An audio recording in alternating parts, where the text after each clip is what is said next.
Mittags ein freundlicher Hotelier, nachts zog er mordend um die Zimmer. Herman Webster Mudgett und das Murder Castle. Herman Webster Mudgett, besser bekannt als H.H. Holmes, wurde 1861 in New Hampshire geboren. Er wuchs in einem strengen und kalten Elternhaus auf, was sein Interesse für die Medizin und den Tod weckte. Schon als Jugendlicher zeigte er eine Faszination für menschliche Anatomie, was sich später in seinen Gräueltaten widerspiegeln sollte.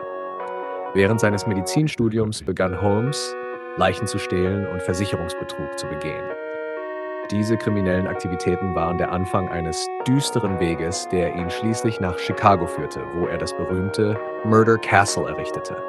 Ein Hotel, das mehr einem Labyrinth des Horrors glich. Das Murder Castle war speziell entworfen, um seine Opfer zu fangen und zu töten. Es gab versteckte Gänge, schallisolierte Zimmer und sogar Gaskammern. Keiner, der das Hotel betrat, ahnte, welches Grauen ihn dort erwartete. Bevor wir weitermachen, vergiss nicht, den Kanal zu abonnieren, wenn du mehr solche schaurigen Geschichten hören willst. Lass auch ein Like da und schreib mir in die Kommentare, was du von Holmes' Taten hältst. Emmeline war jung und hoffnungsvoll, als sie Holmes begegnete. Sie suchte nach einer besseren Zukunft und hatte bereits eine Anstellung als Sekretärin in seiner Apotheke angenommen. Holmes war charmant, ein Mann, dem man vertrauen wollte. Eines Abends nach einem langen Arbeitstag lud er sie zu einem privaten Gespräch in sein Hotel ein, um, wie er sagte, über ihre Zukunft zu sprechen. Als Emmeline das Hotel betrat, fiel ihr nichts Ungewöhnliches auf. Doch das Zimmer, das Holmes für das Treffen vorbereitet hatte, war anders.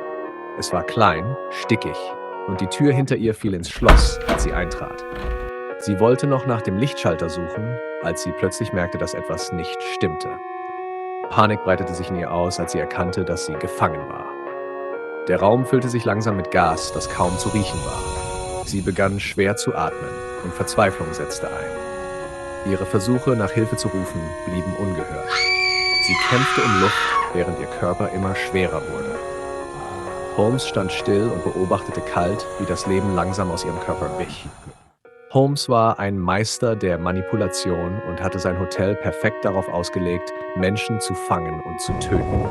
Es wird geschätzt, dass er bis zu 200 Menschen ermordet hat. Doch die genaue Zahl seiner Opfer wird wahrscheinlich nie geklärt werden. Viele verschwanden einfach ohne jede Spur.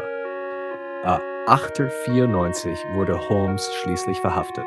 Sein Netzwerk aus Betrug, Mord und Täuschung brach zusammen, als ein Komplize gegen ihn aussagte. Er gestand zahlreiche Morde, doch viele Experten glauben, dass die wahre Zahl der Opfer weitaus höher war. Es gibt Theorien, dass Holmes unter einer antisozialen Persönlichkeitsstörung litt, die seine Taten erklären könnte. Einige vermuten auch, dass er einfach Freude daran hatte, andere Menschen zu quälen und zu töten. Holmes wurde 1896 gehängt, doch bis heute halten sich hartnäckige Verschwörungstheorien, dass er möglicherweise nie wirklich gefasst wurde. Manche glauben, dass er seine Hinrichtung inszenierte und entkam, um weiterhin im Verborgenen zu leben. Doch diese Theorien bleiben unbewiesen. Vergiss nicht, den Kanal zu abonnieren und deine Meinung in die Kommentare zu schreiben. Was denkst du? War Holmes wirklich der grausame Mörder, für den er gehalten wird? Oder steckt mehr hinter der Geschichte?